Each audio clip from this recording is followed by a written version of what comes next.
Foi então que eu me toquei. O medo não é real. O único lugar onde o medo pode existir é em nossos pensamentos sobre o futuro. É um produto da nossa imaginação, que faz com que tenhamos medo de coisas que não existem no presente e que talvez nunca cheguem a existir. O medo não é real. Como assim o medo não é real? Qualquer pessoa que já precisou falar em público, que já teve medo de perder alguém, ou simplesmente de não ser o suficiente, sabe que o medo parece uma das coisas mais reais que existem. Ele acelera o coração, faz as mãos suarem, tira o sono, e às vezes ele chega até doer. Então, Will Smith estava errado? Ou será que essa frase não está dizendo que o medo não existe, mas sim que nós nunca entendemos de verdade o que é o medo? Porque existe uma diferença muito importante entre duas palavras que costumamos tratar como se fossem iguais: perigo e medo. Imagine que você está caminhando por uma floresta e de repente uma cobra aparece bem na sua frente. Nesse momento existe um perigo e o seu corpo vai reagir, acelerando o seu coração, deixando os músculos tensos, e tudo isso acontece para manter você vivo. Agora imagine outra situação. Você está deitado na cama comendo sucrilhos, são 2 horas da manhã e do nada você começa a pensar: e se eu perder meu emprego? E se eu nunca conseguir realizar os meus sonhos? E se eu fracassar? Bom,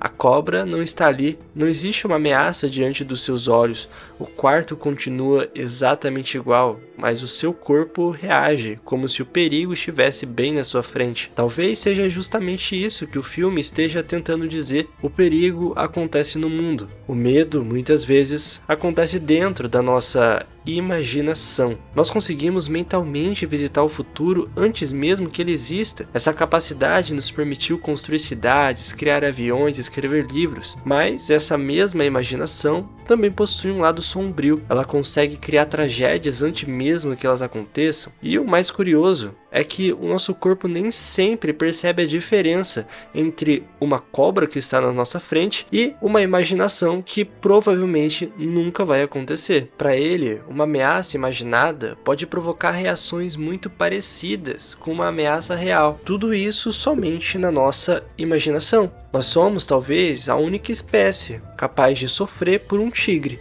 que ainda nem saiu da floresta. Só que existe algo ainda mais curioso. Será que todos esses medos que você sente sempre existiram? Porque existe uma descoberta da psicologia do desenvolvimento que muda a forma como enxergamos essa emoção. Porque nós passamos a vida inteira acreditando que os nossos maiores medos fazem parte de quem somos, como se tivéssemos nascido com eles.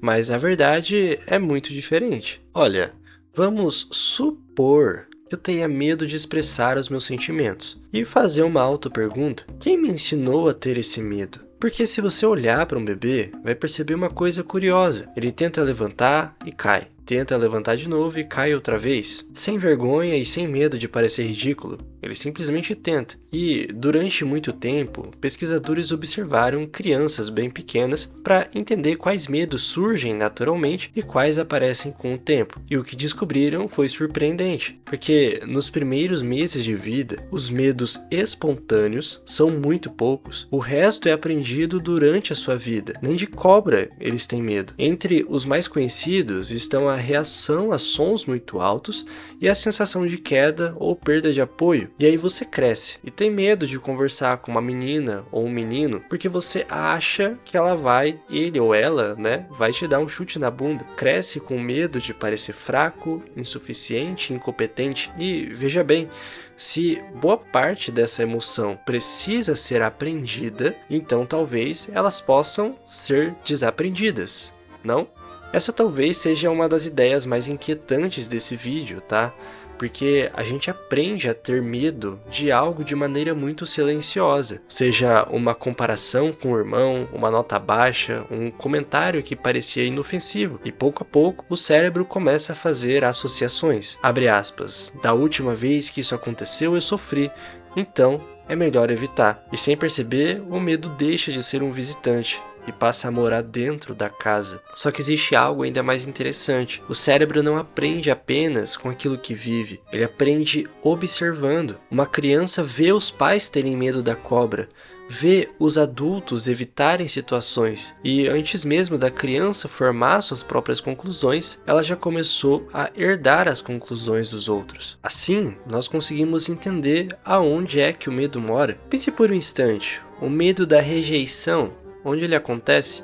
Na rejeição ou antes dela? Ou o medo de falar em público? Ele acontece durante a apresentação ou dias antes, quando você imagina tudo dando errado?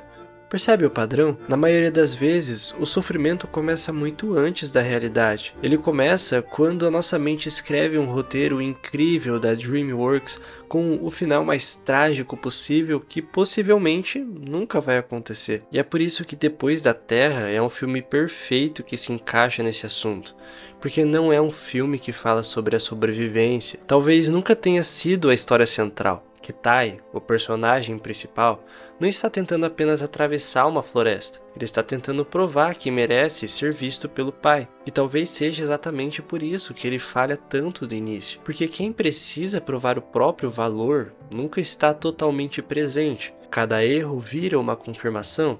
Cada dificuldade parece dizer, você realmente não é o suficiente. Mas o pai dele nunca pede que o filho seja perfeito. Ele pede apenas que ele veja a realidade como ela é. E isso muda tudo, porque nós não reagimos ao mundo, reagimos ao significado que damos ao mundo. E Kitai entendeu isso, porque ele para de lutar contra o futuro e começa a observar o momento presente. É nesse momento que ele entende a verdadeira diferença entre perigo e medo. O perigo continua ali, mas o medo deixa de conduzir as suas decisões. Bom, talvez depois de tudo isso, a pergunta mais importante não seja como deixar de sentir medo. Porque, vamos lá, se formos honestos, isso provavelmente nunca vai acontecer. O medo faz parte da nossa história. Durante milhões de anos, ele ajudou a nossa espécie a sobreviver. Se os nossos ancestrais não sentissem medo de um precipício, talvez eu não estaria conversando aqui com você.